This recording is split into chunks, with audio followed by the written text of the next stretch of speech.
Road ప్రమాదాలను నివారించేందుకు చర్యలు తీసుకుంటున్నామని మంత్రి పొన్నం ప్రభాకర్ తెలియజేశారు. రంగారెడ్డి జిల్లా రాజేంద్ర నగర్లోని పోలీస్ అకాడమీలో నిర్వహించిన అసిస్టెంట్ ట్రాన్స్పోర్ట్ ఇన్స్పెక్టర్ల ప్రోగ్రాంలో ఆయన ఈ సందర్భంగా పాల్గొన్నారు. రాష్ట్రంలో కొత్తగా 96 మందికి శిక్షణ ఇచ్చామని చెప్పారు.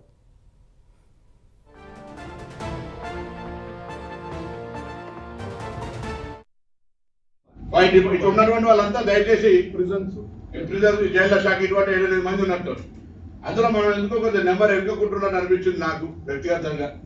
ఏడాదిన్నర నుంచి రవాణా శాఖ మంత్రిగా చూస్తా ఉన్నా. అది మనం వీళ్ళందరికీ ఇంకా టఫ్ గా పనిచేసేటట్టుగా ఈ ట్రైనింగ్ ఉండాలని కోరుకుంటూ మరొకసారి మీ అందరికీ ఎక్కువ సేపు, ఎందుకంటే రేపటి నుంచి ఎట్లా క్లాసెస్ ఉన్నాయి, కొంచెం రిలాక్స్ ఎంజాయ్. ఈ 4 నెలలు మంచి ఆడుతూ పాడుతూ మీరు మరొకసారి కాలేజీలో చేరాను అనుకోండి, చదువుకోండి, నేర్చుకోండి, ఫీల్డ్ ఎక్స్పీరియన్స్ తీసుకోండి.